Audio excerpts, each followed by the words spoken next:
আমরা আলোচনা করব মানসুবাতের আলোচনা, অর্থাৎ এমন কিছু শব্দ আছে যেগুলো বাক্যের মধ্যে নসবযুক্ত হয়, জবরযুক্ত হয়। এরকম শব্দ হচ্ছে মূলত 14টি। যদিও আমাদের যে হেদায়েতুন নাহু কিতাব আছে, হেদায়েতুন নাহু কিতাবের মধ্যে মৌলিকভাবে উল্লেখ করা আছে আপনার 12টি, যেখানে মুস্তাসনা সহ 12টি ছিল, কিন্তু মুনাদ্দার কথাটা ছিল না। অথচ মুনাদাটাও জবরযুক্ত হয়। যেমন আমি বললাম যে ইয়া আব্দুল্লাহ, এই যে আব্দুলটা জবর হচ্ছে, এটা একটা বিষয়। আরেকটা হলো আপনার ফেলে মুজারাও কখনো কখনো জবরযুক্ত হয়, যেমন আমি বললাম লাইয়া ফালা। তো এই দুইটা অতিরিক্ত আমি উল্লেখ করেছি, মুনাদের পরিচয় এবং ফেলে মুজারের আলোচনা। তো এই দুইটা দেখা যাইতেছে না। আপনার কি স্ক্রিনটা দেখতে পাচ্ছেন না? জি না, জি। কেউ দেখতে পাচ্ছেন না? দেখার তো কথা, আমি তো আমি স্ক্রিনটা তো শেয়ার। স্ক্রিনটা কি দেখতে আমি পাচ্ছেন? কে কে দেখতে দেখতে? পাইতেছি না। আচ্ছা, ফরিদ ভাই দেখতে পাচ্ছেন না, অন্যরা কি দেখতে পাচ্ছেন? জি হুজুর, দেখা যাচ্ছে। দেখা যাচ্ছে, হ্যাঁ, দেখে তো যাওয়ার কথা। ভাই জি একটা না, কাজ জি না। করতে। কি যাচ্ছে না? জি, দেখা যাচ্ছে ভাই, আপনি একটা কাজ করতে পারেন, একটু বের হয়ে আবার ঢুকেন। হ্যাঁ, দেখা যাচ্ছে, হ্যাঁ, একটু বের হয়ে ঠিক আবার আছে। আসতে পারেন। আমি স্ক্রিনটা শেয়ার করেছি আরো আগেই, দেখা যাওয়ার কথা।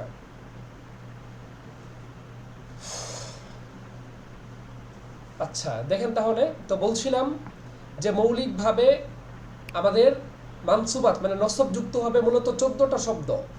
যদিও আমাদের হেদায়েতুন নাহু কিতাবের মধ্যে উল্লেখ করা আছে 12টার কথা, যেই 12টা আমরা প্রথমে উল্লেখ করেছি। যেমন আপনারা দেখেন এই যে 12টা মুস্তাসনা সহ 12টা, এবং অতিরিক্ত দুইটা মুনাদা এর বিষয়টা এবং ফেলে মুজারের বিষয়টা আমি নিজে উল্লেখ করলাম এখানে। কারণ মুনাদা এটা কখনো কখনো জবরযুক্ত হয়, যেমন ইয়া আব্দুল্লাহ, তারপর বললাম ইয়া তল ইয়া আল জাবাল, ইয়া তল ইয়া আন লিল জাবাল। বিভিন্ন সময় মুনাদাটাও জবরযুক্ত হয়, সেই জন্য আমি এটা উল্লেখ করেছি এখানে। এবং সাথে সাথে ফেলে মুজারাটাও কখনো কখনো জবরযুক্ত হয়, যেমন লাইয়া ফালা। এরকম বিভিন্ন কারণে জবর আইয়া ফালা, আন লান কাই ইদান। তো যেহেতু ফেলে মুজারাটাও জবরযুক্ত হয়, মোনাদাটাও জবরযুক্ত হয়, তো এই কারণে আমি অতিরিক্ত এখানে দুইটা উল্লেখ করে মোট 14টা করেছি। তো আশা করব যে আজকে আমরা ইনশাল্লাহ পুরো 11টা বিষয় কমপ্লিটলি শিখব, এবং আগামীকালকে আমরা ইনশাল্লাহ বাকি 3টা আলোচনা শুরু করব, এবং সাথে সাথে আমরা মাজরুরাতের আলোচনা শিখব। এবং আমাদের মাজরুরাতের সাথে আমি বলেছিলাম আপনাদেরকে কয়েকটা কথা, যেখানে বলেছিলাম যে কোন কোন কারণে আপনার এক পেশ হয়, আর এমন কোন কোন কারণ আছে যেগুলো না থাকলে দুই জবর হয়। যেমন আমি বললাম যে ইন্না জাইদান, আবার আমি বলতেছি ইন্নাল আলিমা, এখানে হচ্ছে আল আলিমা এক জবর, আবার ইন্না জাইদান এখানে হচ্ছে দুই জবর। তা কখন কখন এক জবর হবে, এক জের হবে, এক পেশ হবে, এবং কখন দুই জবর হবে, দুই জের হবে, দুই পেশ হবে, এই বিষয়ে ইনশাল্লাহ আমরা আলোচনা আগামীকালকে করব। তো সেই জন্য আজকে আমরা মূলত 11টা বিষয় আলোচনা করব, এবং আগামীকালকে আমরা এই 3টা সহ মাজরুরাতের আলোচনা এবং প্রাসঙ্গিক আরও কয়েকটা বিষয়ের আলোচনা আমরা সারবো ইনশাআল্লাহ। তো আজকে আমাদের ক্লাসটা শুরু করছি। বিসমিল্লাহির রহমানির রহিম। একটা মৌলিক কথা হচ্ছে এটা যে আরবি ব্যাকরণে, একটু খেয়াল করবেন সবাই, আরবি ব্যাকরণে মানসুবাত তথা এমন শব্দ যেগুলো সাধারণত নসব তথা জবর অবস্থায় থাকে। আবার বলি, আরবি কালিমায় এমন কিছু শব্দ আছে যেগুলো সাধারণত জবর অবস্থায় থাকে। এগুলো মূলত 12টা, যেই 12টার কথা উল্লেখ করা হয়েছে আপনাদের হেদায়েতুন নাহুতে, সেই জন্য আমি এখানে 12টা দিয়েছি। যদিও অতিরিক্ত দুইটা আমি বললাম, যেই দুইটার কথা আমি এখানে লিখি নাই। তো দেখেন, মূলত 12টা, কিন্তু অতিরিক্ত যে দুটো আমি বললাম যে মুনাদার বিষয়টা এবং ফেলে মুজারের বিষয়টা, এই বিষয়টা যেহেতু হেদায়েতের মধ্যে নেই, সেই জন্য আমি 12টা এখানে দিয়েছি। তবে আগামীকাল ইনশাল্লাহ পিডিএফটার মধ্যে আমরা চেঞ্জ করে 14টাই লিখে দিব, যেন আপনাদের আর কোনো অসুবিধা না হয়। তো যাই হোক, তাহলে আরবি ভাষার মধ্যে, আরবি ব্যাকরণের মধ্যে এমন মূলত 12টি শব্দ আছে যে 12টি শব্দ জবরযুক্ত হবে। এর মধ্যে এক নাম্বার আলোচনা শুরু করছি। এক নাম্বার হচ্ছে আল মাফউলুল মুতলাক। মাফউলে মুতলাকটা জবরযুক্ত হবে। এখন মাফউলে মুতলাক কি, এই বিষয়ে আলোচনা আমরা কিন্তু পঞ্চম পিডিএফে করে আসছি, আফওয়ান চতুর্থ পিডিএফে করে আসছি। আপনাদের হয়তো মনে আছে যে মাফউলে মুতলাক বলা হয় যে এমন একটি মাসদার অথবা এমন একটি শব্দ, যেই শব্দটিকে আনা হয় আপনার বাক্যের দৃঢ়তা বোঝার জন্য, বা বাক্যের ধরন বোঝার জন্য, বা বাক্যের পরিমাণ বোঝার জন্য। যেমন আমরা বলেছিলাম যে যেমন দরবতু দরবান, এখানে কি বুঝিয়েছে? পরিমাণ, যে আমি মারার মতো মেরেছি, মানে আমি প্রচণ্ড আঘাত করেছি। তাহলে এখানে দরবান শব্দটি এসেছে, মানে আমি কঠিন আঘাত করেছি। অনুরূপভাবে আমি বলতে পারি, যেমন কুমতু, আমি বললাম যে জালাস্তু, জালাস্তু মিসলাল, বা বললাম আমি জালাস্তু, আপনার কি বলে এটাকে, কা আলিমিন। অথবা আমরা ভিন্ন কোনো উদাহরণ আনতে পারি, যেমন আমি বললাম জালাস্তু কুউদান। এখানে আমি জালাস্তু জুলুসান বলি নাই, জালাস্তু কুউদান বলেছি। অনুবাদ কিন্তু একটাই, যে জালাস্তু কুউদান, আমি বসার মতো বসেছি, মানে আমি খুব ভালোভাবে বসেছি। আবার আমি বলতে পারি জালাস্তু কুউদান, আমি ভালোভাবে বসেছি। এই যে আপনার কুউদান বা জুলুসান আসতেছে, যেই শব্দগুলো আপনার বাক্যের মধ্যে তাকিদ দিচ্ছে, অর্থাৎ পরিমাণ বুঝাচ্ছে অথবা একটা ধরন বুঝাচ্ছে। যদি পরিমাণ বুঝায় অথবা ধরন বুঝায়, তাহলে তাকে বলা হয় মাফউলে মুতলাক। আমরা যদি আরো সহজভাবে বলতে চাই, তাহলে বলতে পারি যে এমন একটা শব্দ অথবা এমন একটি মাজদার, যেই মাজদারটি মূলত ফেল থেকে আসছে, অর্থাৎ ফেলের মাজদার। আমরা উদাহরণ দিলেই বুঝতে পারবো। দেখেন যে মাফউলে মুতলাক কাকে বলে। মাফউলে মুতলাক হলো সেই শব্দ যা ক্রিয়াকে আরো স্পষ্ট বা জোরদার করতে ব্যবহৃত হয়, যা ক্রিয়াকে স্পষ্ট এবং জোরদার করতে ব্যবহৃত হয়। সাধারণত এটি ফেলের মাজদার। এই দেখেন, এই কথাটা খুবই গুরুত্বপূর্ণ। সাধারণত এটি ফেলের মাজদার অথবা তার অর্থে ব্যবহৃত কোনো শব্দ হয়ে থাকে। উদাহরণটা দেখেন, দরবতু জাইদান দরবান শাদীদান, আমি জায়েদকে কঠিন আঘাত করেছে। আপনি দেখতে পাচ্ছেন যে দরবান যে শব্দটা, এটা একটা মাজদার। এই মাজদারটা আসছে কোত্থেকে? ফেল থেকে। যে দরবতু এর মাজদার কি? দরবুন। তাহলে যেই মাজদারটা আসছে ফেল থেকে, তো আমরা এটাই বলেছি যে এটি ফেলের মাজদার হবে, মানে দরবানটা ফেলের মাজদার। কারণ দরবতু একটা সিগা, আমি মেরেছি, ওয়াহিদ মুতাকাল্লিমের সিগা। আর এই দরবতুর মাজদার হচ্ছে দরবান।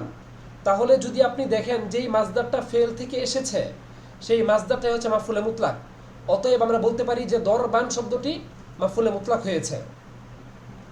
তারপরে দেখেন, আবার কখনো কখনো দেখবেন যে ফেলের মাজদার আসবে না, তবে ফেলের যেই অর্থটা, ওই অর্থবোধক কোনো মাজদার আসবে। আমরা এটাই বলেছি এখানে যে তার অর্থে ব্যবহৃত কোনো শব্দ হয়ে থাকবে, অর্থাৎ সরাসরি সেই ফেলের মাজদার না, বরং সেই ফেলের যে অর্থ হবে মাজদারের সেম অর্থ হবে। যেমন দেখেন, জালাসা অর্থ বসেছে, কিন্তু কুউদান শব্দটা কিন্তু জালাসার মাজদার না, মানে জুলুসান না। কিন্তু কুউদানের যে অর্থ জুলুসানেরই জালাসার একই অর্থ। যদি একই অর্থবোধক কোনো মাজদার আসে, মানে এমন একটি মাজদার আসে যেই মাজদারটা ফেলের অর্থবোধক, তাহলে আপনি মনে করবেন যে এটা মাফউলে মুতলাক হয়েছে। তাহলে আমরা বলতে পারবো যে দরবতু জাইদান দরবান শাদীদান, আমি জায়েদকে কঠিনভাবে প্রহার করেছি। এখানে দরবান শব্দটি একটা কি শব্দ? একটা ফেলের মাজদার। অতএব দরবান শব্দটি মাফউলে মুতলাক। আর আমরা একটু আগে বলে আসছি যে মাফউলে মুতলাকটা জবরযুক্ত হবে। এই জন্য আপনি দেখতে পাচ্ছেন যে দরবতু জাইদান দরবান জবরযুক্ত হয়েছে। এবং আপনি দেখেন জালাসা রশিদুন কুউদান, রাশেদ ভালোভাবে বসেছে। এখানে জালাসা ফেল, রশিদুন ফাইল, কুউদান মাফউলে মুতলাক। মাফউলে মুতলাক কেন? আমরা একটু আগে বলে আসছি যে কুউদান এটা এমন একটি মাজদার, যেই মাজদারটি জালাসার অর্থে ব্যবহৃত হচ্ছে। যদি কোনো মাজদার ফেলের অর্থে ব্যবহৃত হয় অথবা ফেলের সরাসরি মাজদার হয়, তাহলে তাকে মাফউলে মুতলাক বলা হয়। অতএব আমরা এখানে দরবানটাকে মাফউলে মুতলাক বলবো এবং কুউদানটাকে মাফউলে মুতলাক বলবো। আর আমরা এখানে শিখলাম যে মাফউলে মুতলাকটা জবরযুক্ত হয়, তাই দরবতু জাইদান দরবান জবরযুক্ত হয়েছে। জালাসা রশিদুন কুউদান এটাও জবরযুক্ত হয়েছে। আশা করি মাফউলে মুতলাকটা আপনাদের কাছে মোটামুটি ক্লিয়ার হয়েছে।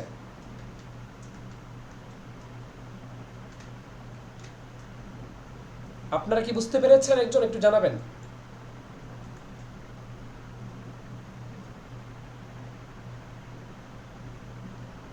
আব্দুল আহাদ, ক্লিয়ার হয়েছে?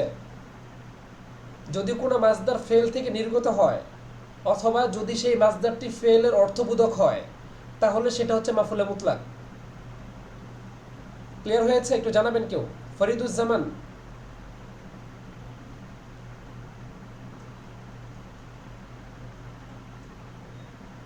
কি আওয়াজ যাচ্ছে না?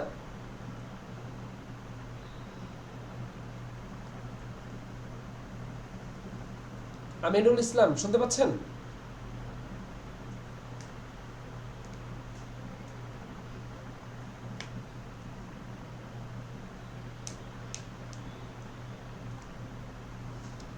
আমিনুল ইসলাম শুনতে পাচ্ছেন না?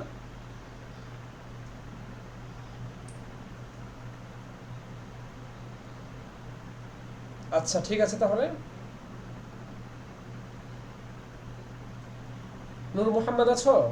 নূর মোহাম্মদ,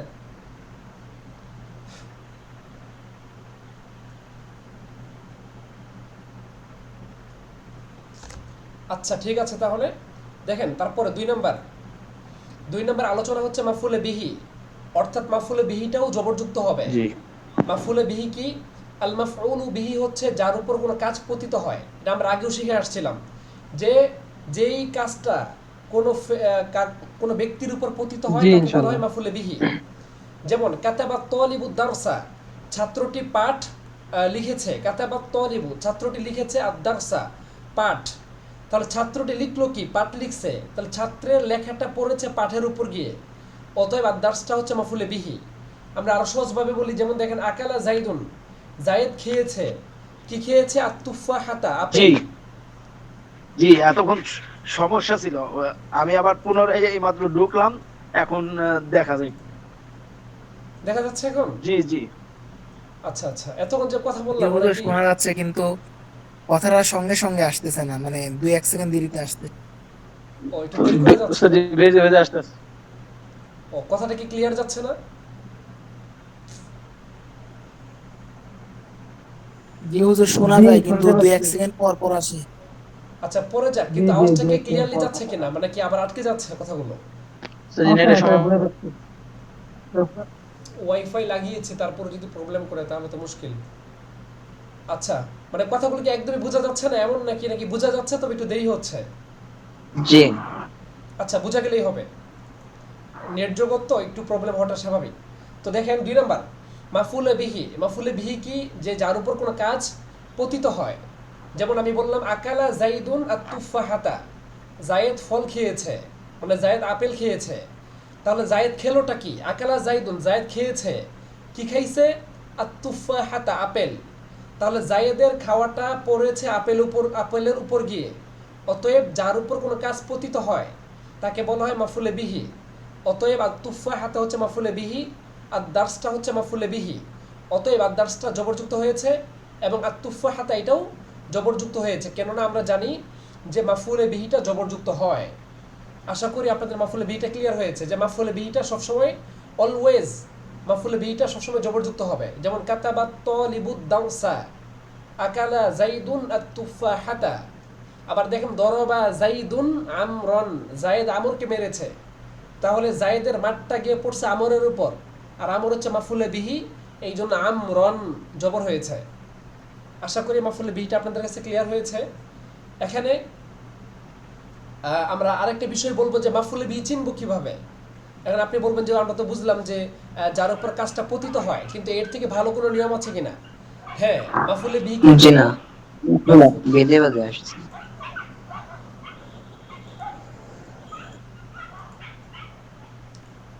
ও কথা ক্লিয়ার যাচ্ছে না, আফওয়ান, আসলে আমি যে কি বলবো এখন। আচ্ছা, ভেজে ভেজে বোঝা যাচ্ছে না। কথাগুলো বোঝা যাচ্ছে না। আচ্ছা এখন সলিউশন কি হতে পারে একটু জানাবেন কেউ? সলিউশনটা কি হতে পারে? মাঝে মাঝে বোঝা যাইতেছে, আবার বোঝা যাইতেছে না।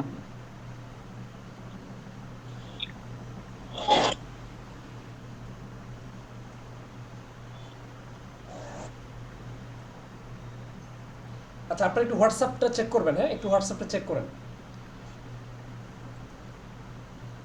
আপনারা একটু হোয়াটসঅ্যাপটা চেক করেন।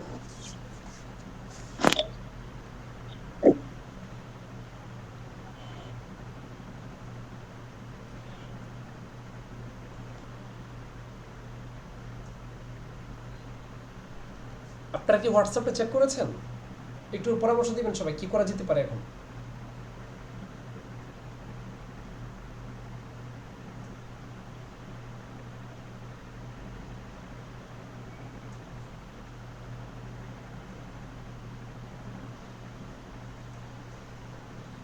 আল্লাহু আকবার।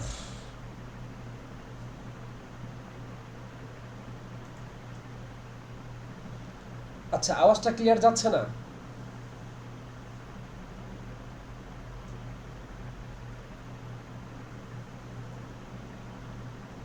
আমিনুল ইসলাম।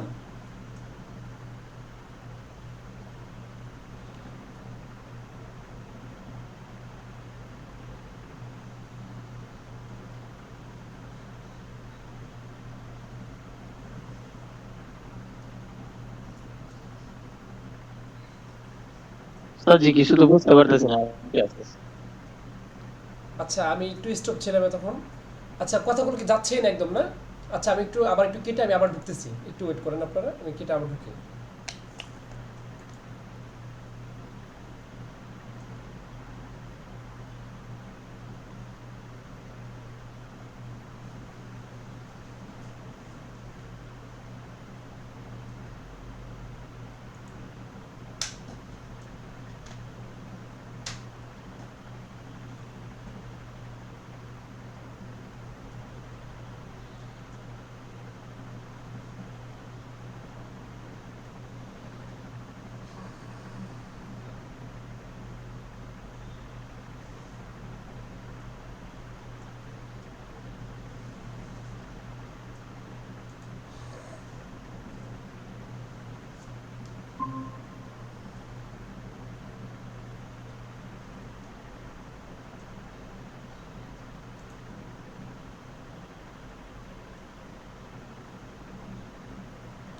আচ্ছা এখন কি আওয়াজটা ক্লিয়ারলি যাচ্ছে, একটু জানাবেন কেউ। জি আচ্ছা ঠিক আছে, শুক্রিয়া। তো দেখেন তারপরে বলছিলাম যে মাফুলে বিকে চেনার কোনো আলামত আছে কিনা। যে মাফুলে বিকে চেনার একটা আলামত আছে খুবই গুরুত্বপূর্ণ এবং সুন্দর। সেটা হচ্ছে যে আপনি যদি মাফুলে বিকে চিনতে চান তাহলে দেখবেন যে এর মধ্যে কি বা কাকে দ্বারা প্রশ্ন করা যায় কি না। যদি কি বা কাকে দ্বারা প্রশ্ন করা যায় তাহলেই ভাববেন যে এটা মাফুলে বিহি। যেমন দেখেন আমি বলি যে আকা কাতাবাত তালিবুদ দারসা, ছাত্রটি পাঠ লিখলো। এখন আমি যদি জিজ্ঞেস করি যে কি লিখলো, তাহলে এই যে কির যে উত্তরটা আসছে যে পাঠ লিখেছে বা পড়াটা লিখছে, সবকটা লিখেছে, এই যে আদার্স, এটা হচ্ছে মাফুলে বিহি। অর্থাৎ আপনার যদি কি কোনো প্রশ্ন হয় আর কি প্রশ্নের উত্তর যদি দেওয়া সম্ভব হয় তাহলে সেটাই হবে মাফুলে বিহি। যেমন আমি বললাম, বা কাকে হতে পারে কি বা কাকে, যেমন আমি বললাম যে দরবা জাইদুন, জায়েদ মেরেছে। এখন আপনি আমাকে প্রশ্ন করলেন হুজুর কাকে মেরেছে, আমি বললাম যে আমরকে। এই যে কাকে প্রশ্ন আসছে, অতএব এটা ভাববেন আপনি মাফুলে বিহি। তাহলে কি বললাম, যে যদি কি বা কাকে দ্বারা প্রশ্ন করা যায় এবং সেটার উত্তর যদি দেওয়া সম্ভব হয় তাহলে আপনি ভাববেন যে সেটা মাফুলে বিহি। যেমন আমি বললাম যে ছাত্রটি লিখেছে, কি লিখেছে একটা প্রশ্ন আসে এখানে, উত্তর হলো যে সে সবক লিখেছে। তাহলে কির উত্তর দেওয়া গেছে এখানে, অতএব আদার্সটা হচ্ছে মাফুলে বিহি। এবং আপনি বললেন যে দরবা জাইদুন, জায়েদ মেরেছে। এখন প্রশ্ন জাগলো যে জায়েদ কাকে মেরেছে, উত্তর হলো আমরন, আমরকে। তাহলে এই যে কাকে দ্বারা প্রশ্ন করা গিয়েছে, অতএব এখন এটা হবে কি মাফুলে বিহি। তাহলে কি বা কাকে দ্বারা যদি প্রশ্ন করা যায় এবং এটার উত্তর যদি দেওয়া সম্ভব হয় তাহলে সেটা হচ্ছে মাফুলে বিহি। আর মাফুলে বিহিটা জবরযুক্ত হবে। যেমন আকালা জাইদুন আত-তুফাহাতা জবর হয়েছে, কাতাবা তালিবু আদ-দারসা, দারসা জবর হয়েছে। কেন? এটা মাফুলে বিহি। আপনাদের কি মাফুলে বিহিটা ক্লিয়ার হয়েছে, একটু জানাবেন কেউ। জি জি হ্যাঁ 3 নাম্বার, এটা খুবই সহজ, মাফুলে ফিহি। মাফুলে ফিহি মানে কি, যে এমন একটা মাফুল যেই মাফুলটা সময় বা স্থান বুঝাবে এবং মাফুলে ফিহিটাও জবরযুক্ত হবে, এটা মনে রাখবেন। আজকে আমাদের আলোচনায় চলতেছে জবর নিয়ে, যে এমন কিছু শব্দ যেগুলো খালি জবর হবে। মাফুলে মুতলাক জবর হবে, মাফুলে বিহি জবর হবে, মাফুলে ফিহিও জবর হবে। যেমন দেখেন মাফুলে ফিহি কাকে বলে, এটাকে আমরা শিখব। মাফুলে ফিহি বলা হচ্ছে এমন শব্দ যেটা স্থান অথবা সময় বুঝাতে ব্যবহৃত হয়। যেমন দেখেন সাফারতু ইয়াউমাল জুমাআতি, আমি ভ্রমণ করেছি কবে, ইয়াউমাল জুমাআতি, শুক্রবার দিন। এখানে যেহেতু ইয়াউমাল জুমআ এটা একটা দিন বোঝাচ্ছে, মানে একটা সময় বোঝাচ্ছে, অতএব এটা হচ্ছে মাফুলে ফিহি। আর মাফুলে ফিহিটা জবরযুক্ত হয়, সাফারতু ইয়াউমাল, এই যে ইয়াউমা জবর হয়েছে। আবার দেখেন আমি গাছের নিচে বসেছি, জালাস্তু তাহতা শাজারতি, এটা একটা স্থান, আমি গাছের নিচে বসেছি। তাহতা শাজারতি, গাছের নিচে। তাহলে এই যে তাহতা শব্দটি, এটা দেখছেন জবর হয়েছে, এটা তো তাহতি এমনি হবে না, এছাড়া এটা মাবনি, এটা আপনারা পড়েছেন যে হাইসু কুদ্দামু তাহতা ফাওক, তাহতা ফাওকা, এটা আপনারা পড়ে আসছেন। এক তো হলো মাবনি আর দ্বিতীয়ত হলো এটা মাফুলে ফিহি, অতএব এটা জবর হবে। জালাস্তু তাহতা শাজারতি। আশা করি আপনাদের মাফুলে ফিটা ক্লিয়ার হয়েছে যে এমন একটা শব্দ যেই শব্দটা স্থান অথবা সময় বুঝাবে এবং সেটা জবরযুক্ত হবে। যেমন সাফারতু ইয়াউমাল জুমআহ, আমি জুমার দিন ভ্রমণ করেছি, এবং জালাস্তু তাহতা শাজারতি, আমি গাছের নিচে বসেছি। এখানে তাহতা শাজারতি একটা স্থান আর ইয়াউমাল জুমআতি একটা সময় বুঝাচ্ছে। অতএব আমরা এখানে পেয়েছি মাফুলে ফিহি, আর আমরা জানি মাফুলে ফিটা জবরযুক্ত হয়। তাই সাফারতু ইয়াউমাল মা, মিম জবর মা জবরযুক্ত হয়েছে, এবং জালাস্তু তাহতা শাজারতি এটাও জবরযুক্ত হয়েছে। আশা করি মাফুলে ফিটা আপনাদের ক্লিয়ার হয়েছে। জি 4 নাম্বার আল মাফউলু লিআজলিহি। মাফউলু লিআজলি এর বড় রূপ আর কি, এটাকে সংক্ষেপে বলা হয় মাফউলে লাহু। মাফউলু লিআজলিকে সংক্ষেপে কি বলা হয়? মাফউলে লাহু। এখন আমরা আলোচনা করব মাফউলে লাহু নিয়ে। যে লাহু। হ্যাঁ, মাফউলে লাহু কি? মাফউলে লাহু হচ্ছে এমন একটি শব্দ যা কোনো কাজের কারণ বা উদ্দেশ্য বোঝাতে ব্যবহৃত হয়। সাধারণত এটি মাজদার হিসেবে ব্যবহৃত হয়। মানে এমন একটা শব্দ যেই শব্দটা কারণ হিসেবে ব্যবহৃত হবে এবং সেটা মাজদার হবে। যেমন দেখেন, দারস্তু, আমি পড়াশোনা করছি বা করেছি, কেন? তলাবান লিল ইলমি, এলেম অর্জন করার উদ্দেশ্যে। দেখছেন, এখানে একটা কারণ বা একটা উদ্দেশ্য যে আমি কেন পড়াশোনা করলাম। দারস্তু, আমি পড়াশোনা করলাম। তলাবান লিল ইলমি, এলেম অন্বেষণের উদ্দেশ্যে বা এলেম অন্বেষণের জন্য। এই যে একটা উদ্দেশ্য বোঝাচ্ছে। অতএব তলাবান শব্দটা হচ্ছে মাফউলে লাহু, এবং মাফউলে লাহুটা জবরযুক্ত হবে। মানে এমন একটা শব্দ যেই শব্দটা ব্যবহৃত হয় উদ্দেশ্য বুঝাতে, তাকে বলা হয় মাফউলে লাহু।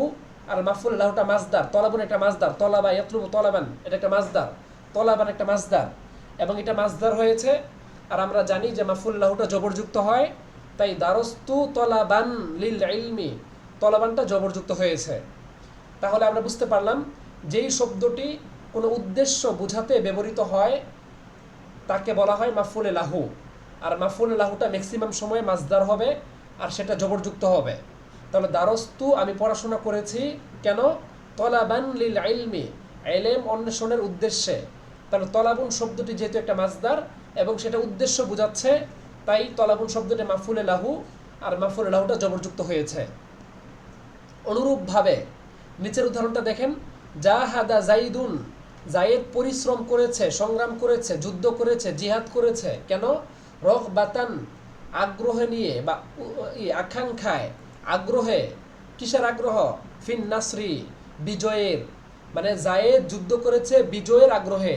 মানে জাহাদা জাইদুন, জায়েদ যুদ্ধ করেছে কেন? রগবাতান, এই যে দেখেন একটা উদ্দেশ্য। কি উদ্দেশ্যে? আকাঙ্ক্ষায়। কিসের আকাঙ্ক্ষা? ফিন নাসরি, বিজয়ের, মানে আপনারা কি বলে, জয়ী হওয়ার। তাহলে জায়েদ জয়ী হওয়ার উদ্দেশ্যে বা জয়ী হওয়ার আকাঙ্ক্ষায় সংগ্রাম করেছে বা যুদ্ধ করেছে। এখানে রগবাতুন শব্দটি একটা মাজদার, এবং রগবাতুন শব্দটি এই যুদ্ধ করার একটা কারণ বোঝাচ্ছে যে যুদ্ধটা কেন করলো। যুদ্ধটা করেছে বিজয় হওয়ার জন্য। তাহলে রগবাতুন শব্দটি একটি মাজদার যেটা একটা উদ্দেশ্য বোঝাচ্ছে, এবং সেটা মাজদার, এবং সেটা মাফউলে লাহু, আর মাফউলে লাহু জবরযুক্ত হবে, তাই রগবাতান এটা জবরযুক্ত হয়েছে। তাহলে আমরা ফাইনালি বুঝতে পারলাম যেই শব্দটি ব্যবহৃত হয় মাজদার হিসেবে এবং সেটি কোনো উদ্দেশ্য বোঝায় তাকে বলা হয় মাফউলে লাহু, আর মাফউলে লাহুটা জবরযুক্ত হবে। তাই তলাবান শব্দটি লিল ইলমি, এলেম অন্বেষণের উদ্দেশ্যে। তাই তলাবান শব্দটি একটা উদ্দেশ্য বোঝাচ্ছে, তাই তলাবান শব্দটি জবর হয়েছে। অনুরূপভাবে রগবাতান ফিন নাসরি, বিজয়ের উদ্দেশ্যে। এখানে রগবাতান শব্দটি একটি মাজদার এবং সেই শব্দটির সাথে সাথে উদ্দেশ্য বোঝাচ্ছে। তাহলে রগবাতান শব্দটি একটা মাফউলে লাহু, এই কারণে রগবাতান শব্দটি জবরযুক্ত হয়েছে। আপনারা কি মাফউল লাহুটা বুঝতে পেরেছেন? জি আচ্ছা, শুক্রিয়া। 4 নাম্বার গেল। 5 নাম্বার। 5 নাম্বার কি? মাফউলে লাহু। মাফউলে লাহু কাকে বলে? দেখেন, মাফউলে লাহু বলা হয় যে এমন একটা ইসিম যেই ইসিমটাকে উল্লেখ করা হয় মার অর্থে। মানে এমন একটা ইসিম যেই ইসিমকে মার অর্থে ব্যবহৃত ওয়াওয়ের পরে উল্লেখ করা হয়, তাকে মাফউলে মাহু বলে। আবার বলি যে এমন একটা ইসিম, যেমন দেখেন কিতাবা, কিতাবুন একটা ইসিম, আমরা এটা জানি যে এমন একটা ইসিম যেই ইসিমটাকে উল্লেখ করা হয় একটা ওয়াওয়ের পরে। এই যে একটা ওয়াও দেখছেন, ওয়াল কিতাবা, একটা ওয়াওয়ের পরে। মানে যেই ইসিমটাকে উল্লেখ করা হয় একটা ওয়াওয়ের পরে এবং সেই ওয়াওটি মার অর্থে ব্যবহৃত হয়, তাহলে তাকে বলা হয় মাফুলে মাআহু। আর মাফুলে মাআহুটা জবরযুক্ত হবে, কিতাবাটা জবর হয়েছে। উদাহরণ দেখেন যে যাহাবাত তিলমিদু, ছাত্রটি গেল কোথায়, ইলাল মাদরাসাতি, মাদ্রাসায়, ওয়াল কিতাবা মানে কিতাব নিয়ে, দেখছেন কিতাব নিয়ে, ওয়াওটা মার অর্থে মানে কিতাবের সাথে, মানে ছাত্রটি কিতাব নিয়ে মাদ্রাসায় গিয়েছে। তাহলে এখানে ওয়াল কিতাবাটা জবর হয়েছে কেন, এটা মাফুলে মাআহু। মাফুলে মাআহু বুঝলাম কিভাবে, একটা ওয়াও আসছে, যে ওয়াওয়ের পরে একটা শব্দকে উল্লেখ করা হয়েছে এবং এই ওয়াওটা মার অর্থে ব্যবহৃত হচ্ছে। যে যাহাবাত তিলমিদু ইলাল মাদ্রাসাতি, ছাত্রটি মাদ্রাসায় গিয়েছে, ওয়াল কিতাবা কিতাব নিয়ে, তাহলে এখানে ওয়াওটা মার অর্থে ব্যবহৃত হচ্ছে এবং ওয়াওয়ের পরে একটা ইসিম উল্লেখ করা হয়েছে, এই ইসিমটাকে বলা হয় মাফুলে মাআহু এবং মাফুলে মাআহুটা জবরযুক্ত হবে, এই কারণে ওয়াল কিতাবাটা জবর হয়েছে। আমরা আবার বলি যে এমন একটা শব্দ, যেই শব্দটাকে উল্লেখ করা হবে এমন একটি ওয়াওয়ের পরে যে ওয়াওটি মার অর্থে ব্যবহৃত হয়, তাহলে ওই ইসিমটা হবে মাফউলে মাআহু এবং ওই ইসিমটা মাফউলে মাআহু হওয়ার কারণে জবরযুক্ত হবে। যেমন যাহাবাত তিলমিযু ইলাল মাদরাসাতি ওয়াল কিতাবা, যাহাবাত তিলমিযু ইলাল মাদরাসাতি, ছাত্রটি মাদ্রাসায় গিয়েছে, ওয়াল কিতাবা কিতাব নিয়ে। তাহলে আপনি দেখতেই পাচ্ছেন যে এখানে ওয়াওয়ের পরে একটা ইসিম উল্লেখ করা হয়েছে, যে ইসিমের অর্থ হচ্ছে কি কিতাব নিয়ে, ওয়াল কিতাবা। অতএব আমরা বলতে পারি যে এখানে ওয়াল কিতাবা শব্দটি কি হয়েছে, মাফুলে মাআহু, আর মাফুলে মাআহু জবরযুক্ত হয়। আশা করি আপনাদের ক্লিয়ার হয়েছে। এবং আমরা আরেকটা উদাহরণ দিতে পারি, আমরা চাইলে আরও উদাহরণ দিতে পারি, অসংখ্য উদাহরণ এখানে আছে। যেমন আমি বললাম, ধরেন আপনি বললাম যে আমি আমি ঘুমালাম, এমত অবস্থায় আমার সাথে মোবাইল ছিল, তাইলে নিমতু ওয়াল জাওয়াল বা নিমতু আলাল ফিরশ ওয়াল জাওয়াল, মানে আমি বিছানায় ঘুমালাম, ওয়াল জাওয়ালা মানে তখন মোবাইলটা আমার কাছে, ওয়াল জাওয়ালা মোবাইলটা আমার সাথে ছিল, মানে রাতে আমি মোবাইলটা চালাতে চালাতে শুয়ে পড়েছি। তাহলে নিমতু আলাল ফিরশি ওয়াল জাওয়ালা জবর হয়েছে কেন, যে আমি বিছানায় ঘুমালাম, এমত অবস্থায় মোবাইলটা আমার কাছে ছিল। তাহলে এই যে ওয়াওয়ের পরে একটা জাওয়াল উল্লেখ করা হলো, একটা ইসিম উল্লেখ করা হলো, তাহলে ওয়াওয়ের পরে আল জাওয়াল শব্দটা যে আমরা উল্লেখ করলাম, তাহলে ওয়াওটা হচ্ছে মার অর্থে ব্যবহৃত হচ্ছে। আর আমরা জানি যেই ওয়াওটা মার অর্থে দেয়, সেই ওয়াওয়ের পরে যদি কোনো ইসিমকে উল্লেখ করা হয়, তাহলে ওই ইসিমকে বলা হয় মাফুলে মাআহু, আর মাফুলে মাআহুটা জবরযুক্ত হবে। এই জন্য নিমতু আলাল ফিরশি ওয়াল জাওয়ালা জবর হয়েছে। আবার আমরা মাত্র যে উদাহরণটা দিয়েছি এখানে, উদাহরণটা কি ছিল, যাহাবাত তিলমিযু ইলাল মাদরাসাতি ওয়াল কিতাবা জবর হয়েছে, দেখছেন। তাহলে আপনি যখনই দেখবেন যে কোনো শব্দ ওয়াওয়ের পরে উল্লেখ করা হচ্ছে এবং সেই ওয়াওটি মার অর্থে ব্যবহৃত হচ্ছে, তাহলে আপনি ভাববেন যে ওই ওয়াওটি আপনি মার অর্থে ব্যবহৃত হওয়ার কারণে পরবর্তী ইসিমটি মাফুলে মাআহু, আর মাফুলে মাআহুটা জবরযুক্ত হয়। আশা করি মাফুলে মাআহুটা আপনাদের কাছে ক্লিয়ার হয়েছে, একটু জানাবেন। জি। আচ্ছা, আমাদের সাথে একজন যুক্ত হয়েছেন যিনি নাম হচ্ছে ফরিদ ভাই, ফরিদুজ্জামান। ফরিদ ভাই কেন স্ক্রিনটা দেখতে পাচ্ছে না, প্রবলেমটা কি হতে পারে আপনারা কি বলতে পারছেন? ফরিদ ভাই হোয়াটসঅ্যাপ গ্রুপে মেসেজ করেছে, তিনি স্ক্রিনটা দেখতে পাচ্ছেন না। আমিও দেখতে পাচ্ছি না। আপনিও দেখতে পাচ্ছেন না, কিন্তু বাকিরা তো দেখতে পাচ্ছে। হুজুর এখন তো আমরা জি আমরা দেখতে পাচ্ছি। আমি দেখতে আমি পারতেছি তো না। হুজুর অনেকক্ষণ যাবত দেখতে পাচ্ছি না। আচ্ছা ঠিক আছে, তাহলে একটা কাজ আমি তো করি মনে আমরা। করছি স্ক্রিন বন্ধ করে পড়াচ্ছেন। না, আমি তো স্ক্রিনটা দেখাচ্ছি। আপনার স্ক্রিনটা কি দেখতে পাচ্ছেন না? আমি পাইনি এখনো। না, আমি এখন আমাকে দেখতে পাচ্ছেন এখন? এখন আমি নিজেকে দেখাচ্ছি আমার ফোন। জি জি। শুধু আপনাকে দেখা যায়, স্ক্রিন আচ্ছা, দেখা যায় না। দেখেন আমি বলি, এখন কি আপনাকে দেখা যাচ্ছে। এখন কি দেখা যাচ্ছে স্ক্রিনটা? আপনাকে দেখা যাচ্ছে। এখন স্ক্রিনটা দেখা যাচ্ছে না? জি না, আমি তো মনে করছি স্ক্রিন ইন্নালিল্লাহ, আপনারা আমাকে আগে বলবেন না? আচ্ছা ঠিক আছে, এটা মিস্টেক ছিল তাহলে, আফওয়ান। তবে প্রবলেম ফেস করার কোনো কারণ নেই, আমরা এটাকে ভিডিও ধারণ করেছি, ইনশাআল্লাহ আপনারা একটু সুযোগ করে দেখে নিতে পারবেন। আমি স্ক্রিনটা আবার শেয়ার করার চেষ্টা করছি, একটু জানাবেন দেখতে পাচ্ছেন কিনা। এখন স্ক্রিনটা কি শেয়ার হচ্ছে, একটু জানাবেন। জি না। স্ক্রিনটা জি না, শেয়ার হুজুর, হয় হয়েছে না। এখনো হয়নি? জি না। দেখা যায় না। স্ক্রিনটা তো শেয়ার করেছি আমি, আবার দেখাচ্ছি। জি না হয়নি। জি হচ্ছে না। হচ্ছে না না আচ্ছা একটু ওয়েট করেন তাহলে, আমি জাস্ট 1 মিনিট।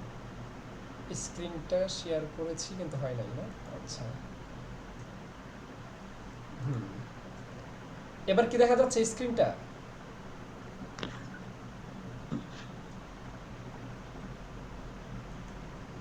আপনার কি স্ক্রিনটা দেখতে পাচ্ছেন? শুধু আপনাকে দেখা যাচ্ছে। আমাকে দেখা যাবে কেন? দেখা যাচ্ছে না হুজুর। দেখা যাচ্ছে, আমাকে দেখা যাচ্ছে না? জি না। দুঃখজনক। আচ্ছা, ব্যথিত হচ্ছে হ্যাঁ? জি আপনাকে আচ্ছা, দেখা যাচ্ছে। দেখা যাচ্ছে, এখন দেখা যাচ্ছে, এখন আমি স্ক্রিনে, এখন আমি তো আসছি ক্যামেরার সামনে। আচ্ছা আমি ক্যামেরা থেকে আবার বেরিয়ে যাচ্ছি, একটু ওয়েট করেন আপনারা।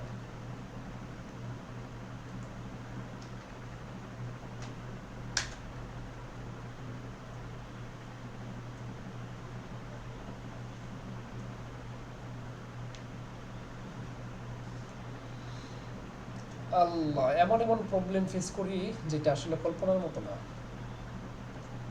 এতটা দুঃখজনক ভাবে পড়ানো সম্ভব নয়। This is a not problem. আসসালামু আলাইকুম ওয়া রাহমাতুল্লাহি ওয়া বারাকাতুহু। আশা করছি সকলেই ভালো আছেন।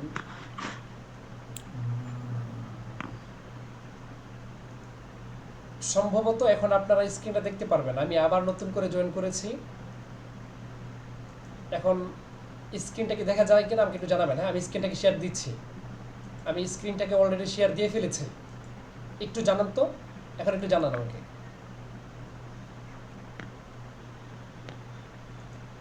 এবার তো হুজুর শুধু দেখা যাচ্ছে না, ওই যে হ্যাঁ দেখা যায়, এই তো দেখা যায়। এখন দেখা হুম, যাচ্ছে। দেখা জি এখন যাচ্ছে। দেখা বেড়াইছে। যায়।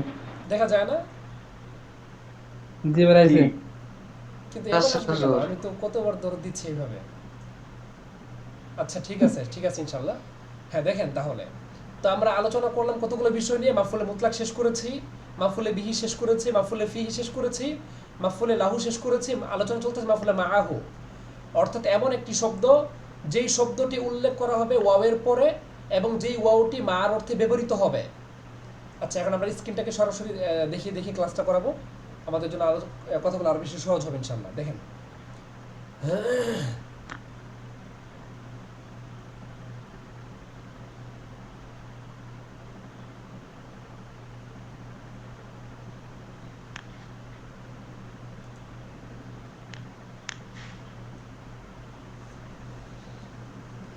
মিট গুগল ডট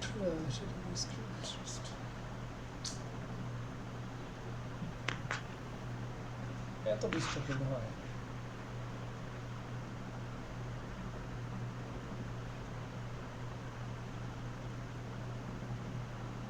আচ্ছা ফাইনালি একটু জানাবেন হ্যাঁ, এখন কি স্ক্রিনটাকে দেখা যাচ্ছে কিনা? জি আচ্ছা ঠিক আছে, শুক্রিয়া। তো বলছিলাম যে আলোচনা চলছিল আমাদের মাফউলে মাআহু নিয়ে, যে এমন একটি শব্দ যেই শব্দটাকে উল্লেখ করা হবে ওয়াওয়ের পরে আর ওই ওয়াওটা মার অর্থে ব্যবহৃত হবে।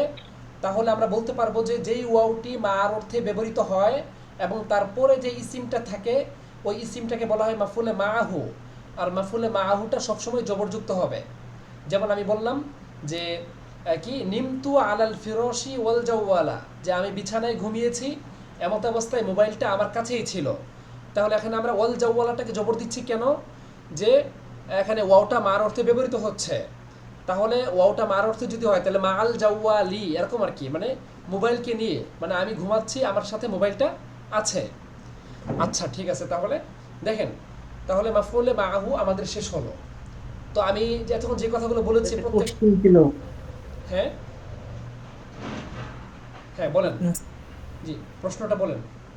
এখন এই যে ওয়াওটা যে মার অর্থে দিবে, হ্যাঁ এটা কেমনে বুঝবো যে এখানে এই ওয়াওটা মার অর্থে দিচ্ছে? হ্যাঁ, এই তো চমৎকার একটা প্রশ্ন করেছেন আপনি। দেখেন এবার আমি বলি, দেখেন আমি যদি বলি যে নিমতু আলাল ফিরোশি ওয়াল জাওয়ালি, যদি বলি আমি এখানে যে আমি মোবাইলের উপর কি আমি বিছানার উপর ঘুমিয়েছি এবং আমি মোবাইলের উপর ঘুমিয়েছি, এটা কি বলা সম্ভব? আপনি কি ওয়াল জাওয়ালিটাকে কি মানে কি নিমতু আলাল ফিরোশি ওয়াল জাওয়ালি, আমি বিছানার উপর ঘুমিয়েছি এবং মোবাইলের উপর ঘুমিয়েছি, মোবাইলের উপর কি ঘুমানো যায়? যায় না।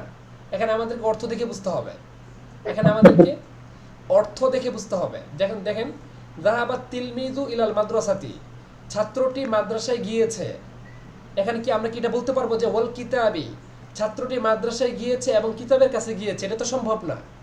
তাহলে ওয়াওটা এখানে আমরা কখনোই মানে ইলাল মাদ্রাসাতি ওয়া ইলাল কিতাবি, ছাত্রটি মাদ্রাসার দিকে গিয়েছে এবং সে কিতাবের দিকে গিয়েছে, এটা তো সম্ভব না। কারণ সে তো মাদ্রাসায় গিয়েছে পড়ার জন্য এবং তার সাথে কিতাব, এটা বোঝাই যাচ্ছে যে ওয়াওটা ওয়াল কিতাবি, এটা কখনোই আপনি মানে আল মাদ্রাসাতির উপর আত্ম করতে পারবেন না। তাহলে আমরা অর্থ থেকে বুঝতে পারবো যে ওয়াল কিতাবি না হয় এটা ওয়াল কিতাবা হবে। যদি অনুবাদটা না মিলে তাহলে আপনি সেটা বুঝবেন যে এটা হচ্ছে মাফুলে মাআহু। কথা কি বুঝতে পেরেছেন? যেমন দেখেন আমি আরো বলি, যেমন আমি যেটা বললাম একটু আগে যে নিমতু আলাল ফিরশি ওয়াল জাওয়া লা, আমি ঘুমিয়েছি বিছানার উপর। এখন আমি যদি বলি যে নিমতু আলাল ফিরশি ওয়াল জাওয়ালি, আমি ঘুমিয়েছি বিছানার উপর এবং মোবাইলের উপর। মোবাইলের উপর থেকে ঘুমাইতে পারে না, মোবাইল তো ঘুমানোর জিনিস না, মোবাইলকে মানুষ চালাবে, টিপবে। অতএব বোঝা যাচ্ছে যে আলাল ফিরশি মানে ফিরশনের উপর কখনোই জাওয়ালটাকে আমরা আতফ করতে পারবো না, মানে নির্ভর করতে পারবো না। অতএব ওয়াল জাওয়ালাটা এখানে ভিন্ন একটি অর্থে আসবে, আর এটাই হচ্ছে মাফুলে মাআহু। আমাদেরকে অর্থটার দিকে খেয়াল করতে হবে। ক্লিয়ার হয়েছে বিষয়টা? যেমন যাহাবাত তিলমিযু ইলাল মাদ্রাসাতি ওয়াল জি। কিতাবা, ছাত্রটি মাদ্রাসায় গিয়েছে এবং যদি বলে যে কিতাবের দিকে গিয়েছে, সে কিতাবের দিকে যাবে কিভাবে? কিতাবের দিকে তো যাওয়া যায় না, কিতাব আনতে যেতে হয়, বা এটা ভিন্ন জিনিস। কিতাবের দিকে গিয়েছে এটা তো হয় না সাধারণত, বরং যদি হইতো এটা তাহলে এরকম হইতো যাহাবাত তিলমিযু ইলাল কিতাবি হতো। তো এখানে বোঝাই যাচ্ছে যে মাদ্রাসার দিকে একটা ছেলে যেতে পারে, তবে কিতাবের দিকে সাধারণত কেউ যায় না। তো সেই দৃষ্টিকোণ থেকে আমরা পড়তে পারি এটা যে যাহাবাত তিলমিযু ইলাল মাদ্রাসাতি ওয়াল কিতাবা, এখানে কিতাব শব্দটি আপনার মাফুলে মাউর অর্থে হচ্ছে, অতএব সেটা জবরযুক্ত হবে ওয়াল কিতাবা। অনুরূপভাবে নিমতু আলাল ফিরশি ওয়াল জাওয়ালা, আমি বিছানায় ঘুমিয়েছি এমত অবস্থায় মোবাইলটি আমার কাছে ছিল। আপনি অনুবাদের দিকে খেয়াল করবেন, যদি অনুবাদটা মিলে যায়, যদি অনুবাদটা মিলে যায় যে আপনি যদি ওয়াল ফিরশি বলেন অথবা ওয়াল জাওয়ালি বলেন, অনুবাদটা মিলে গেলে তো হইলই। আর অনুবাদ যদি মিলাইতে না পারেন তখনই ভাববেন যে এটা মাফুলে মাউ হয়েছে। ইনশাল্লাহ এটা হয়তো আপনাদের কাছে আরো বেশি ক্লিয়ার হবে ইনশাল্লাহ। আচ্ছা, তারপরে দেখেন, তারপরে যে বিষয়টা সেটা হলো মাফুলে মাহু আমাদের শেষ হলো। এখন আমরা আলোচনা করবো হাল নিয়ে। আমরা কিন্তু গতকালকে হাল নিয়ে আলোচনা করেছি, আপনাদেরকে হালের বিষয়টা মনে আছে? গতকালকে আমাদের হাল নিয়ে আলোচনা হয়েছিল, গতকালকে আগের দিন সম্ভবত। আচ্ছা, তো এই যে হাল, দেখেন হালটা জবরযুক্ত হবে সব সময়। হাল কি? হাল হচ্ছে যে এমন একটি শব্দ যেই শব্দটি কোনো ব্যক্তি বা বস্তুর অবস্থা বোঝাতে ব্যবহৃত হয়। আবার বলি আমি, হাল হচ্ছে এমন একটি শব্দ যেই শব্দটি কোনো ব্যক্তি বা বস্তুর অবস্থা বোঝাতে ব্যবহৃত হয়। আমরা হাল নিয়ে কিন্তু লং টাইম আলোচনা করেছি গতকালকের আগের দিন, অতএব এগুলো নিয়ে খুব বেশি আলোচনা করার সুযোগও নেই। তো এই হালটা সবসময় জবরযুক্ত হবে। যেমন দেখেন জা জাইদুন রাকিবান, যে জায়েদ এসেছে কি অবস্থায়? আরোহী অবস্থায়। জায়েদ এসেছে আরোহী অবস্থায়। এখানে রকিবান শব্দটি জায়েদের অবস্থা বর্ণনা করতেছে, অতএব যাটা হচ্ছে ফেল, জাইদুনটা জুলহাল আর রকিবানটা হাল। হাল আর জুলহাল মিলে হবে যা ফেলের ফাইল। যেহেতু রকিবান শব্দটি জায়েদের অবস্থা বর্ণনা করতেছে, অতএব রকিবান শব্দটি হাল, আর হাল সবসময় জবরযুক্ত হয়।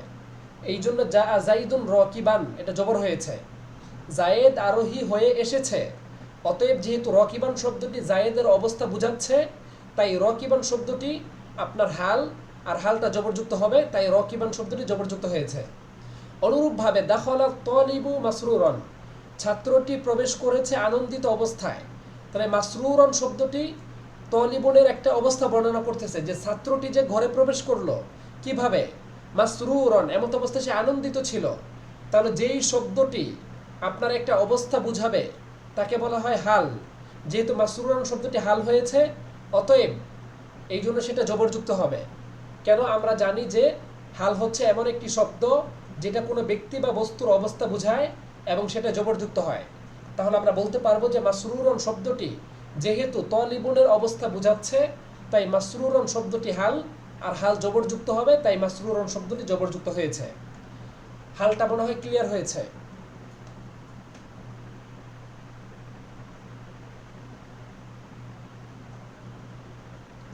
আপনাদের কাছে কি হালগুলো ক্লিয়ার হয়েছে? হালের বিষয়টি, হাল জুলালের বিষয়টি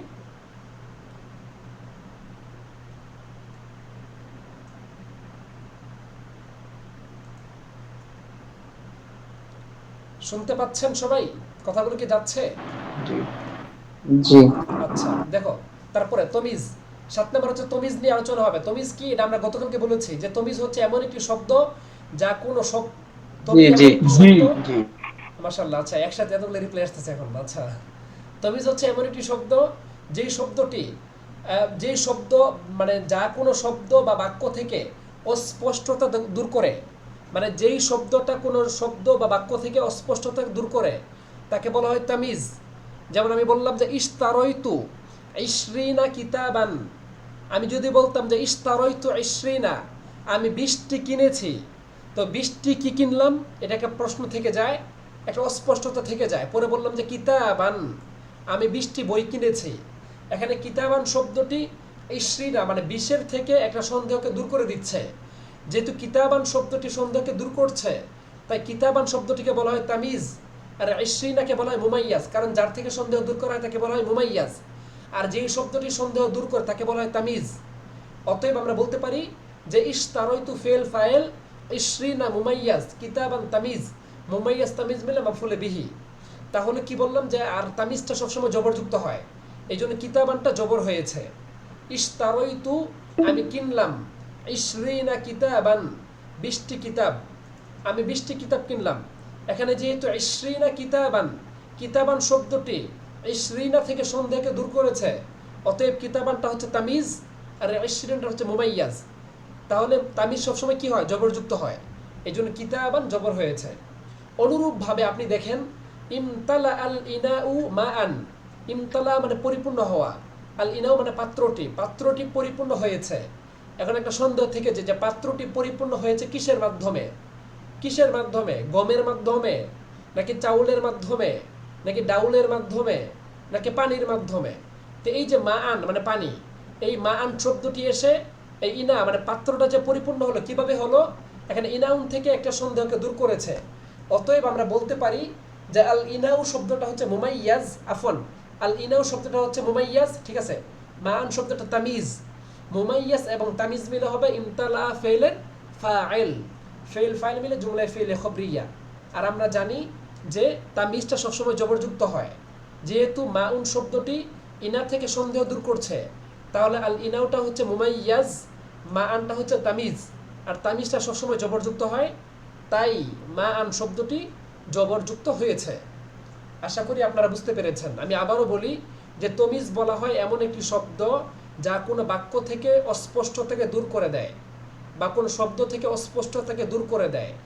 যদি আপনারা দেখেন যে কোনো শব্দ অন্য কোনো শব্দ থেকে অস্পষ্ট থেকে দূর করে দিচ্ছে, তাহলে আপনি অনায়াসে বলে ফেলবেন যে সেটা হচ্ছে তামিজ। আর এর আগেরটা হচ্ছে মুমাইয়াজ, মানে যার থেকে সন্দেহকে দূর করবে তার নাম মুমাইয়াজ, আর যেই শব্দটা সন্দেহকে দূর করবে তার নাম তামিজ, আর তামিজটা সবসময় জবরযুক্ত হয়। তাই আপনারা দেখতে পাচ্ছেন যে কিতাবান শব্দটি জবরযুক্ত হয়েছে, মা আন শব্দটিও জবরযুক্ত হয়েছে। আশা করি আপনাদের তামিজের বিষয়টা ক্লিয়ার হয়েছে।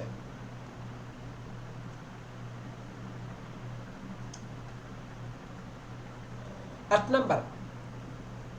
নাম্বার খবরু কানা ওয়া আখওয়াতুহা, এটা আমরা গতকালকে আলোচনা করেছি যে কানা এর ইসিমটা কি হয় এবং খবরটা কি হয়। যেমন আমরা বলেছিলাম যে কানার 17টা ভাই বোন আছে, কি কি সেগুলো, কানা সারা যাল্লা বাতা আসবাহা আদহা আমসা আদা আদা, এই যেগুলো। তো এই যে শব্দগুলো মানে কানার ইসিমটা হবে পেশ আর খবরটা হবে জবর। এটা আমাদের আলোচনা গতকালকে কিন্তু গিয়েছে, আমি আবার আপনাদেরকে দেখাবো গতকালকে যে আলোচনা সব কিছু, এগুলো কোনো নতুন আলোচনা না।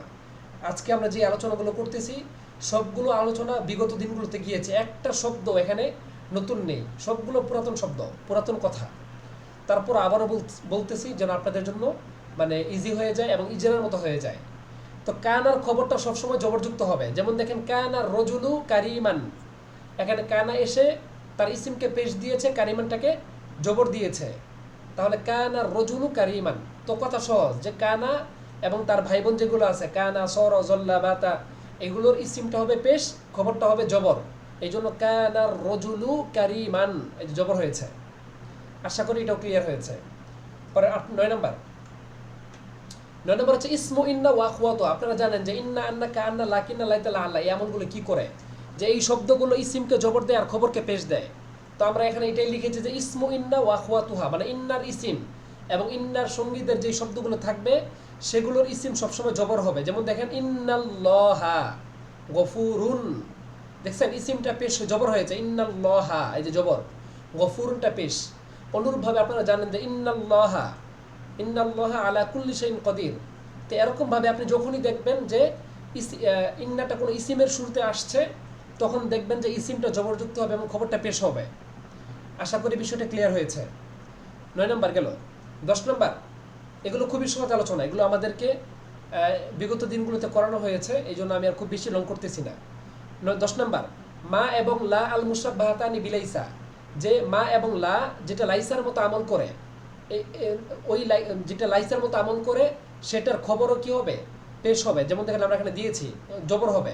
মা ওয়ালা আল মুশাব্বাহাতানি বিলাইসার মতো মা এবং লাও, মা এবং লায়ের খবরটা কি হবে, এই যে খবরটা জবরযুক্ত হবে, খবরটা জবরযুক্ত হবে। তাহলে দেখেন আপনারা, যেমন মা তিলমিদুন মুজতাহিদান, কোনো ছাত্র পরিশ্রমী নয়। দেখছেন এই যে মা তিলমিদুন, মাটা হচ্ছে আপনার এই মাওয়াল মুশাব্বাহাতান বিলাইসা, তিলমিদুনটা মায়ের ইসিম, আর মুজতাহিদানটা হচ্ছে মায়ের খবর। দেখছেন, তাহলে মায়ের খবরটা কি হয়েছে, জবরযুক্ত হয়েছে। তো আমরা এটাই বললাম যে মা ওয়ালা আল মুশাব্বাহাতান বিলাইসা, যে যেই মা এবং লাটা লাইসার মতো আমল করে, অর্থাৎ ইসিমকে পেশ দেয়, খবরকে নসব দেয়, সেই মা এবং লাটা সবসময়ই তার খবরকে জবর দিবে। এই জন্য আপনারা দেখতে পাচ্ছেন যে মুজতাহিদান, এটা জবর হয়েছে। অনুরূপভাবে আপনি এটা দেখেন যে মা জাইদুন কাইমান, জায়েদ দণ্ডায়মান নয়, মাটা হচ্ছে আপনার মাওলাল মুশাব্বাহাতান বিলাইসা, জাইদুনটা হচ্ছে মায়ের ইসিম, আর কাইমানটা হচ্ছে মায়ের খবর। তাহলে কি হলো, দেখছেন কাইমানটা এখানে জবরযুক্ত হয়েছে, মানে খবরটা জবরযুক্ত হয়েছে। তাহলে আমরা বুঝতে পারলাম যে মা এবং লা, যেই মা এবং লা লাইসার মতো আমল করে, অর্থাৎ ইসিমকে দেয় পেশ, খবরকে দেয় জবর, সেই মা এবং লায়ের খবরটাও সবসময় জবরযুক্ত হবে। এই জন্য আপনারা দেখতে পাচ্ছেন যে মুজতাহিদান কাইমান জবর হয়েছে। আশা করি মাওয়ালা আল মুশাব্বাহাতানি বিলাইসার বিষয়টিও আপনাদের কাছে ক্লিয়ার হয়েছে। কেউ একটু জানাবেন, আপনারা কি ক্লিয়ারলি বুঝতে পেরেছেন?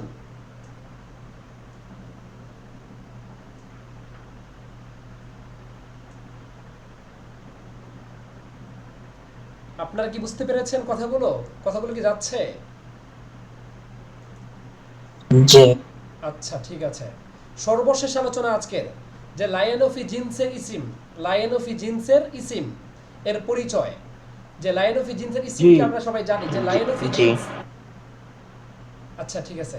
মানে কথা কি অনেক দেরিতে যায় নাকি? বুঝতে পারি না আমি, কথাগুলো কি অনেক দেরিতে যাচ্ছে নাকি?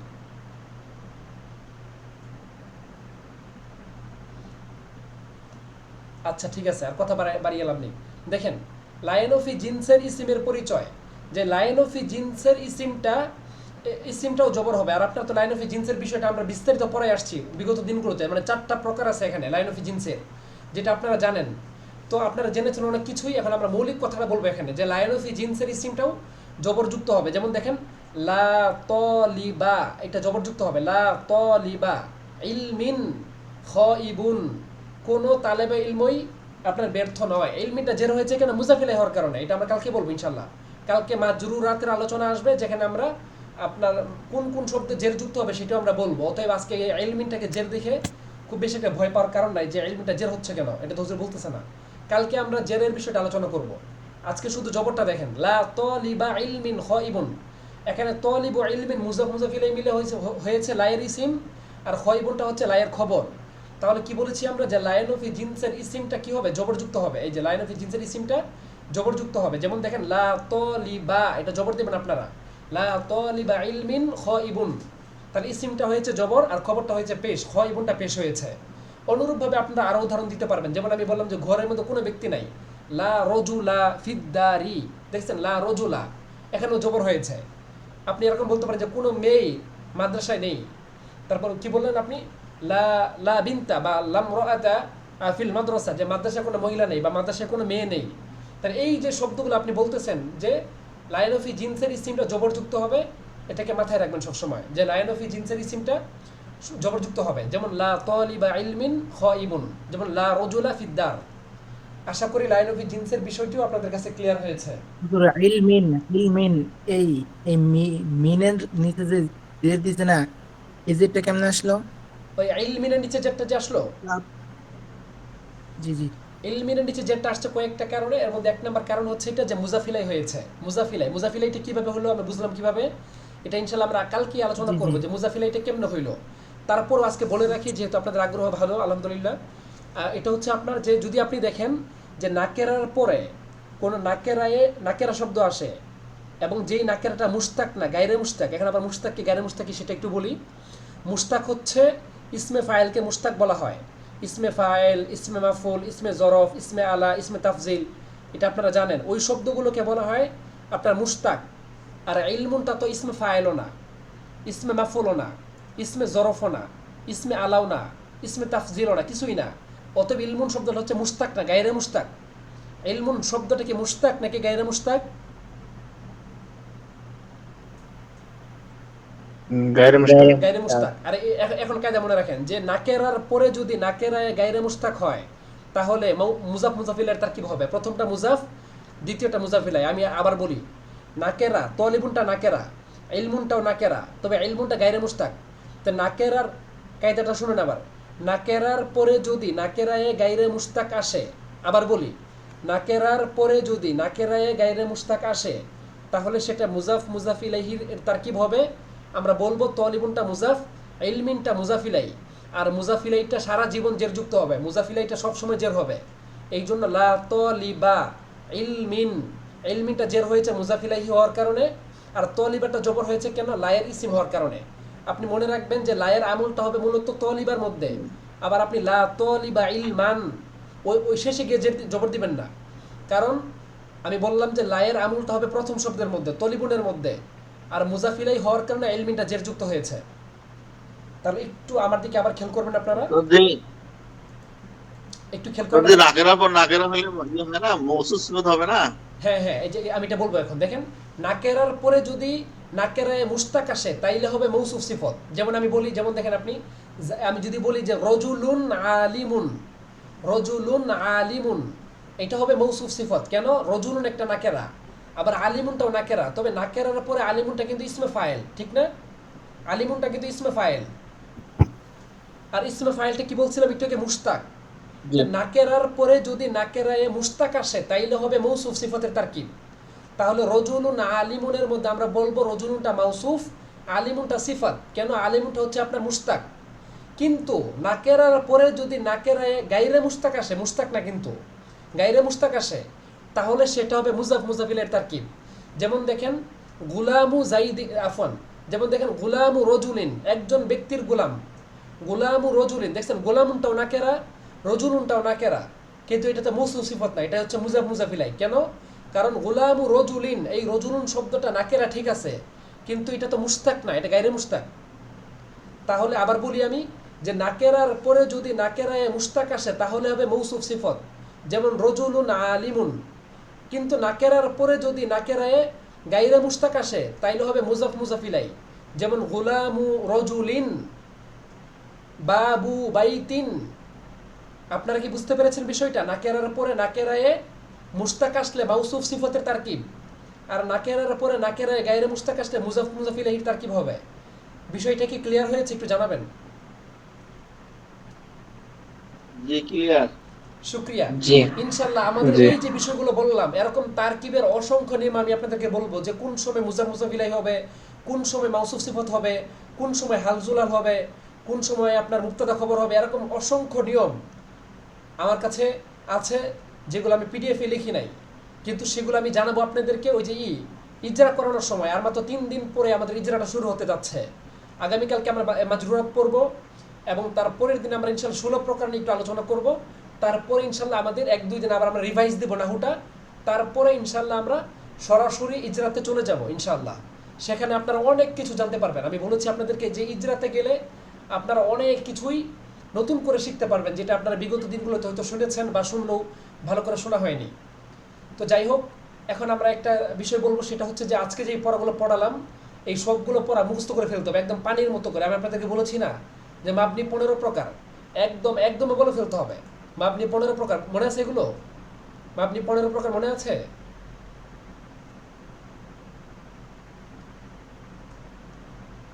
জি। হ্যাঁ, মনে রাখতে হবে এগুলো। মাবনি 15 প্রকার মনে রাখতে হবে। মারফত 8 প্রকার পড়িয়েছে, 8 প্রকার একদম বলে ফেলতে হবে। যে ফাইল পেশ হয়, তারপর কি বলছিলাম, নাইবে ফাইল পেশ হয়, মুক্তাদা পেশ হয়, খবর পেশ হয়, কানার ইসিম পেশ হয়, ইন্নার খবর পেশ হয়। এইভাবে ধারাবাহিকভাবে সবগুলো মুখস্থ রাখতে হবে। পরে আমরা আরো শিখেছি মারেফা 7 প্রকার। আলিফ লাম হলে মারেফা হবে, যেমন আর রজুলু। নাম হলে মারেফা হবে, যেমন জাইদুন। ইসমে ইশারা মারেফা, যেমন আল্লাযী। ধরো এই কি হাদা। পরে ইসমুল মাউসুল মারেফা, যেমন আল্লাযী। এরকম আমরা যেগুলো মুখস্থ করিয়েছি বা যেগুলো পড়িয়েছি সবগুলোকে মাথায় সেটআপ দিয়ে রাখতে হবে। যদি কেউ ভালো করে মাথায় সেটআপ দিয়ে রাখতে পারেন, আমি চ্যালেঞ্জ করে বলবো ইনশাল্লাহ আপনি ইজরাতে গেলে অনেক বেশি আনন্দ পাবেন, অনেক ভালো লাগবে এবং আপনি অল্পতে অনেক দূরে এগিয়ে যেতে পারবেন। কিন্তু যদি পড়াটা যদি পড়ার জায়গায় থেকে যায়, মারফুয়াতগুলো যদি ওই আমাদের পিডিএফই থেকে যায়, আর মানসুবাতগুলো যদি আমাদের ভিডিওতেই থেকে যায়, যদি সেগুলো আপনাদের মাথাতে ভালো করে সেটআপ না থাকে, তাহলে আমাদের ইজরাটা খুব বেশি কঠিন হয়ে যাবে, যেটা আপনারা আনন্দ পাবেন না। তো সেই জন্য আবেদন থাকবে সমস্ত পড়াগুলোকে ভালো করে শিখে ফেলবেন ইনশাআল্লাহ। পারা যাবে তো ইনশাআল্লাহ?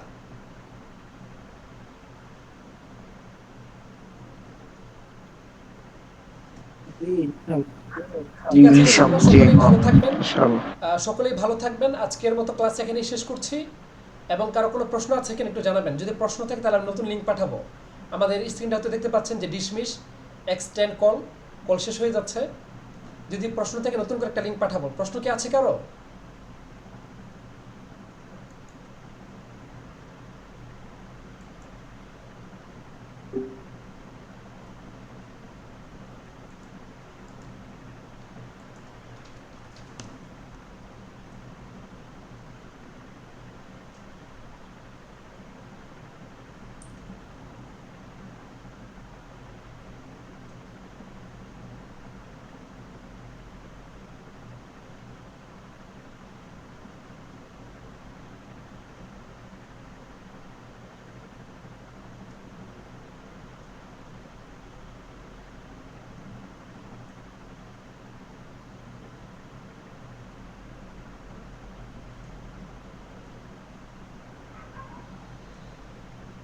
أعوذ بالله من الشيطان الرجيم.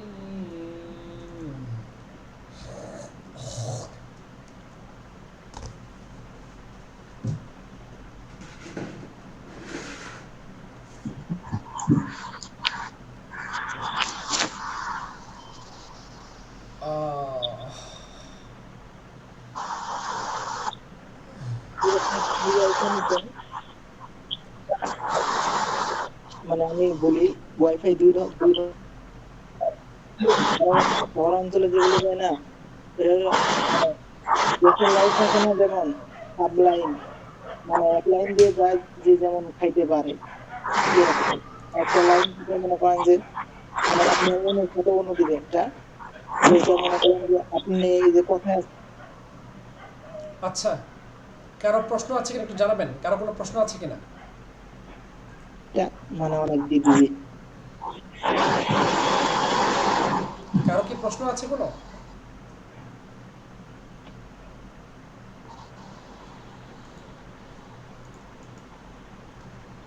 শুনতে পাচ্ছেন আপনারা? কারো প্রশ্ন আছে কিনা? প্রশ্ন না থাকলে আমরা ক্লাসটাকে অফ করে দিব।